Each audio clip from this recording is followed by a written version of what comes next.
I can talk a little bit about my experience, about what I went through with this.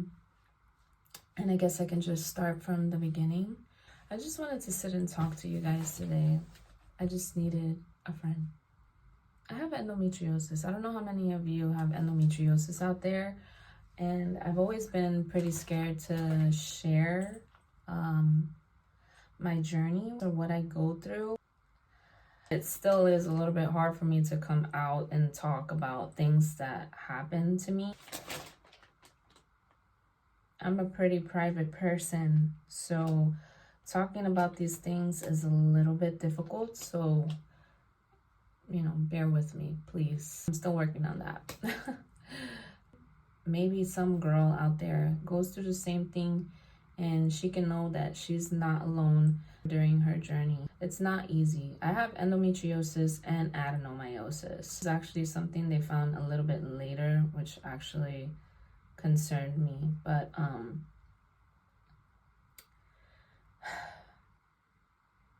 sometimes it's hard to talk about.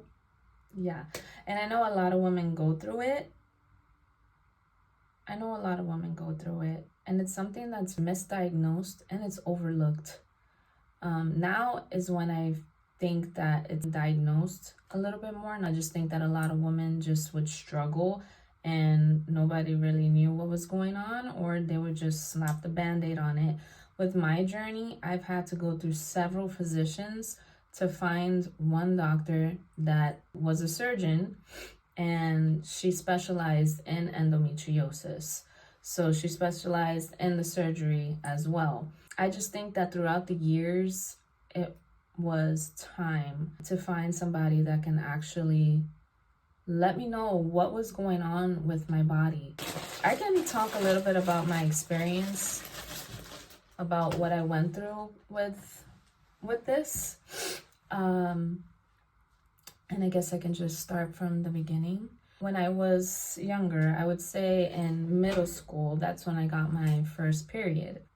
And that was crazy. I've known other girls to talk about having their periods, and it was always something that, it kind of made you a woman. You had some girls that they would bleed, but they wouldn't have cramps or anything like that. You would hear stories about the period of girls that bleed through their pants. They're wearing white pants and then boom, they got it in school. And, you heard those kind of horror stories. So it was like, oh, I hope I never go through that. But I had never heard of anybody saying that they were in so much pain that they would throw up or they would faint from the pain, or that they couldn't walk, or, the other things that would come with it. When you're on your period, your hormones are just going crazy. When I first got my period, it wasn't anything like that. I remember being in class and I started feeling some pains. The pains throughout the class started getting a little bit sharper. At the end of class, I couldn't take the pain anymore. Instead of going to the nurse's office or going to my next class to have them send me to the nurse's office, that's how bad it was. I could not take it. I was sweating from the pain. It was a pain I never had in my life. And I played sports and I've gotten hit. I've gotten thrown with balls, like basketball in my face. I've gotten hit with a baseball on my leg, and this was a pain I had never felt. So I ended up going straight to the front desk. I wanted to leave. I needed my dad to pick me up, and that was it. I go to the front desk and I am, back and forth. Call my dad. Call my dad. Please call my dad. And they're like, what is wrong? Are you okay? Did you go to the nurse? Are you fine? No, I didn't go to the nurse. I can't go to the nurse. I can't go to my class. I need to go home. I need my dad to pick me up. And the front desk was like, okay. She was like, okay, I'm going to call your dad. She was like, just have a seat. I was like, no, I can't sit down. I'm hurting so bad. I need to go home. Please call my dad. They call my dad. My dad comes and he comes to the office and he's asking the front desk lady, what happened? And she said, I don't know. She just said that she's in a lot of pain. So my dad As we're walking out of the school, there's steps in front of the building of the school. And as we were heading down the steps, I fainted. And luckily, my dad was right next to me, that he was able to catch me. He caught me and he was like, little girl. I was always a little bit bigger than the other kids, taller than the other girls. So he caught me and he said, little girl, you know, you're heavy. So he carried me, struggling, but he carried me to the car and he put me in the back seat. And he was like, what's going on with you? I said, I don't know what's going on. And I couldn't, after that, I just couldn't talk anymore. I was just in so much pain and so much agony, wanting to cry. I got to my grandmother's house. My grandma asked what happened. My dad's like, I don't know. She's just in a lot of pain. I get to the bathroom and there we go. The blood flow. At this point, I had no energy. I couldn't hold my head up. I was pale. I was sweating. And my grandmother was like, what's wrong? And I said, Grandma, I have blood. And she's like, you got your period. And so I thought it was normal, you know, like she was talking like this was normal. I got into the shower. She had a glass sliding door. And I literally fainted and hit the glass door and fell in the shower. She came because she heard it. And she was like, what happened? Because we're Hispanic. You know, I'm just laying there. I didn't know what happened. And then she was like, hi, bendito. And then she was like, you need to get up. And I couldn't get up. I don't know how my grandma found the energy to stand me up, but she did. And she left again. And I fainted again. I fainted twice. I couldn't even wash myself. I felt my whole body was in pain. I felt super heavy. I felt like I had no life in me. I felt like I didn't know what was going on either. I felt like I wasn't there. She had to shower me, took me out of the shower. I don't know how she did it, but she did it. She laid me in the bed. We didn't have a heating pad, so she got a Pepsi bottle and she put hot water in it. And then she put that on my belly. She gave me some tea. She gave me some pills. Obviously, you know, I had a pad and I knocked out from the pain. So this kept happening throughout the course of my life. Throughout my work years, it just kept getting worse. And the more stress I had, the worse the endometriosis, well, the periods got. The worse the periods got. I didn't know I had endometriosis. Every time I went to the doctor, they just put me on birth control. That's their first go-to thing. They check to see your iron levels and whatnot, but they don't check your hormones. Like, why are they not being checked? They put the Band-Aid on for so many years. My periods were affecting me at work. I had to call off of work. I would get pale in front of patients. I would faint. One time I fainted at the job. I had the whole period go through the pants. I remember I was sitting at the front desk and I was a receptionist at the time for a medical office in a cancer clinic. A patient came in and she said, you don't look well. And I felt it. I felt the pain, but I had to work. How many other girls have to work on their periods, right? All of us have to work on our periods. I'm trying to fight through the pain. I took some ibuprofen. That was another thing. I was taking so much ibuprofen that I would get these headaches every single day from the ibuprofen. Ibuprofen wasn't even working anymore. I tried Midol. Midol didn't work. Tylenol definitely didn't work. Nothing worked. I started getting really pale in front of the patient. I started sweating. The pain was getting so intense. And I turned around and a coworker was coming and she seen my face and she's like, are you okay? I shook my head. And I was like, no. And she said, get a doctor. By that time, I fainted. So I don't know what happened. I know they said that they wet me with water. I know they said that they even smacked my face, which, whatever. They were doing what they felt they needed to do. I didn't know that they did that. I didn't feel anything. They tried everything that they could think of in that moment. And finally, I had woken up. They got the ambulance to come and get me. They took me into the hospital. And that was just one time, but there were several times that has happened to me. So do you think that's normal? Like, no, it's not normal. I used to hate when people would be like, oh, I work on my period, or, you know, like, it doesn't bother me, or I don't get any cramps, or, you know, they'll get like slight symptoms. And I'm like, man, like, how come my symptoms are not like that? Like, I know that every woman is different, but mine are so extreme. Like, why are they this extreme where now it's affecting my life? Right now I can't even do anything. I'm not just calling out of work, but I have to be pretty much bedridden. My lower back from my pelvic bone all the way down, my legs starts to hurt. I get a massive headache. My hands start to hurt. My body starts to hurt. There's a lot of things that happen. I get severely like depressed, especially the day before.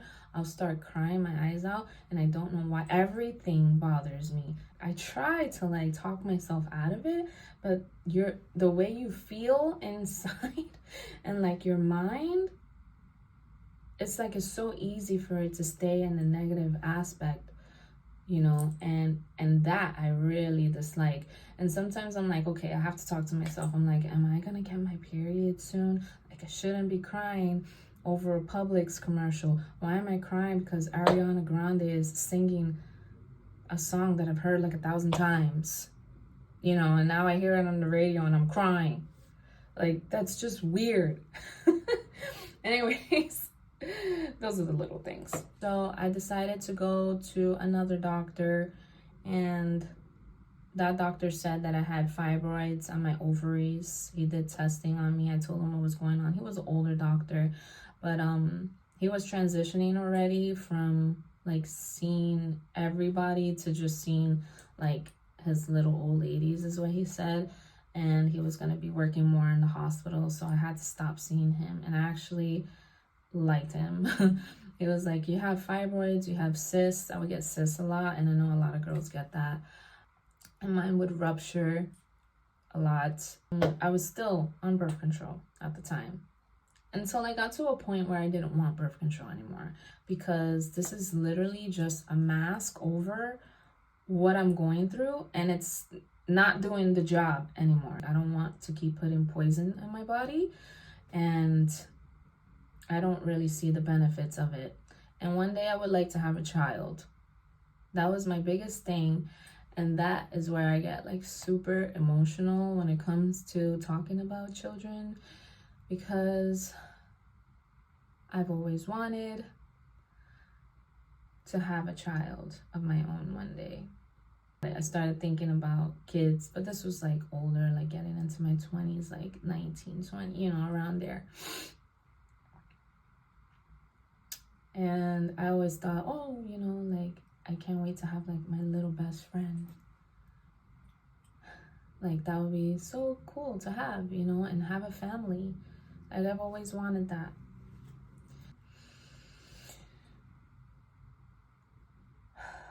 I had to stop seeing that doctor. I went to another doctor. She did some testing on me. She said, oh, you have some cysts or whatnot, but, you know, I don't know why you're having so much pain.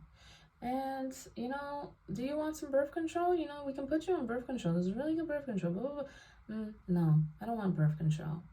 And she was like, okay, well, let's do this test. You know, let's do these labs, blah, blah, yada, yada. Now, next visit, her colleague comes in. I had a bad experience with her. She tried to do the same test on me that the doctor did a week ago, because she didn't look at the chart, period. So I stopped going to them.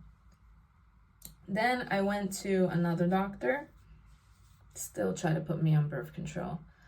So I was almost giving up, because multiple physicians, they acted like there was no other way but to just put you on birth control. Even though I told them I don't want to be on birth control, is there a natural route that I can take for this? You know, and oh, well, if you do something more natural, you know, it's not going to really work for you because your pains are so severe. The only thing that will really help you right now is the birth control. But why is nobody trying to find the answer? That's what I want to know. Why did nobody try to find the answer? I then decided to do my own research. I did find this physician that she did surgeries for endometriosis. So I called, got an appointment, went into her office. She was a great doctor. She did my surgery. She told me I had stage 3 out of 4. I had to do a laparoscopic surgery, and that's the only way that they could find out if you have endometriosis. There's no other test that they can do for them to see that you have this. But it would be nice if some doctor would just use their little noggins and be like, you know what? This sounds like something more severe that you're going through. You know, this is not normal. You know what? I have a colleague, or maybe you should look into a surgeon for endometriosis and see if this is something that you have. But it's like, no, whoop, over everybody's head. It's frustrating. Anyways, so this doctor did surgery. She's like, you know, the surgery was supposed to take an hour and a half, and it took me almost 3 hours to do your surgery. That doctor I had to stop seeing as well because her office staff sucked. There were so many things that fell. I can go on and on about it. I had a bad experience, not with her, but with her office.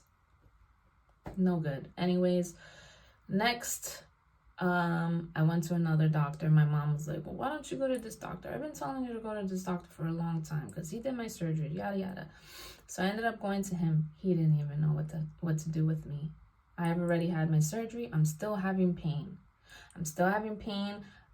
Probably even worse now than what I was before, which is crazy to even think of. So he said, I don't know what to do with you. You know, and you've already had the surgery. I didn't want to have another surgery. That's not what I wanted.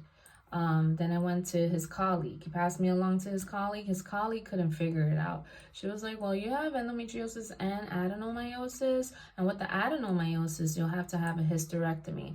If you have a hysterectomy, for a person that wants a child, you definitely don't want to hear that. Because if you have a hysterectomy, that's it for having kids. Just get it out of your head, period. And that's not something that I wanted to do. Is there any other route that I can take? Well, we can do pelvic floor therapy. You can try that. You know, you can get injections. You can. So shortly after, a job that I actually loved at one point, it got to the point where it was very, very stressful. The environment wasn't good at all anymore. If you know anything about endometriosis, you know that it's triggered by stress. I decided that it was time to let the job go, which means that I lost insurance and everything else with it. Money, everything. Now I'm still at the point where it's still going on, and I am 38 years old. So I'm still young, but I'm kind of getting to the age where it's concerning, you know, especially when it's an age, you know, especially when you want to have kids. And now I'm like, well, can I even have children? You know, can I even have children? And I try to stay positive because I'm like, you never know, right? God can do miracles, you know? And I try to hold on to that. I try to have faith in that. It's just sometimes, you know, when I'm actually going through it monthly, it's a little bit difficult. I think it was in Matthew where the lady touched God's robe, and she thought just by touching the robe that she was going to get healed. And she was crying because she had a problem and she was bleeding. She was constantly bleeding every day of her life for I forgot how long. And she finally was healed. God healed her. So sometimes I think about that and I'm like, oh, God, like, I've seen you do things, you know. So I know that if you worked in other people's lives, that you can work in mine. And I try to keep that faith with me. I don't forget about this cross. I don't. But sometimes just being human and going through it, you just sometimes, I'm not going to say I don't lose faith or hope sometimes, because it does happen. But yeah, I'm going to keep the faith. But that's my story of the endometriosis. Right now I'm still struggling with it. I've tried dieting, I've tried exercise, because those are the two best things that you can do for your body. When my weight was lower, it did help me. I didn't feel the symptoms as much. I did still go through it. But I kind of remember not going through it as bad, but it was still bad. So it was like, I don't really know what the answer is. Once I start working, then I can get insurance again and, you know, go through the process all over again of trying to get better and being able to eat better, which is something that I want to do, eating better. I love to eat clean, but right now I just can't in the predicament that I'm in. But once I can eat clean again and exercise, I think it's going to help a little bit. I don't know, guys. I don't want another surgery. I don't want another surgery. I have so many fears about surgery. My mom is on a lot of pills. She's had a lot of surgeries just in the past 5 years. And I think she's had like 20 something surgeries in the past 5 years. She's had a surgery every single year. I don't want that. I see the quality of life. I see it declining on my mom. And I just think, and I'm like, I don't want to go through that. I do have fears. And yes, I have faith in God. But I do in my physical human body have fears. And I don't want to fear. I want to be hopeful, and I want to pray, and I want to hold on to faith that things are going to be okay. I'm going to hopefully go in a better direction to fix what I need to fix. I've also tried vitamins to help the hormones, and they did well. They helped for a bit, and then they stopped. They help a little bit more when your diet is better. I do notice that. And then I also did HRT, hormone replacement therapy, and I didn't feel like that helped me, to be honest. So I felt like I was injecting myself for nothing because I still was going through the same thing. So if any of you guys feel alone, don't. I know exactly what you're going through. If you go through it even worse, I am sorry.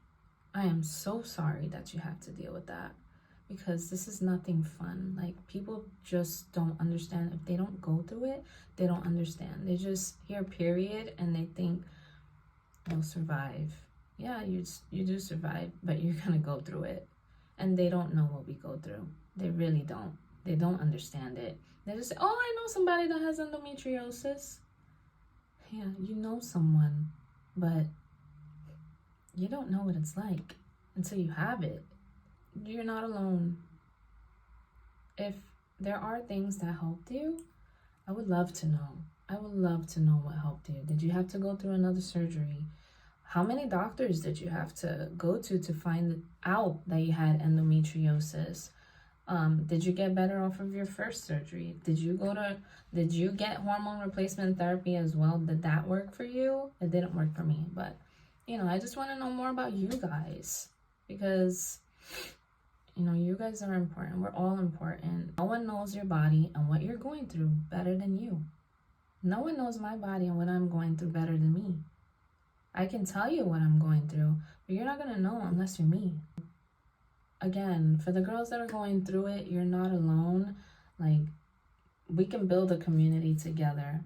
We can literally, you know, post about what we go through, and we can help each other out. On those days that suck, we can be there for each other.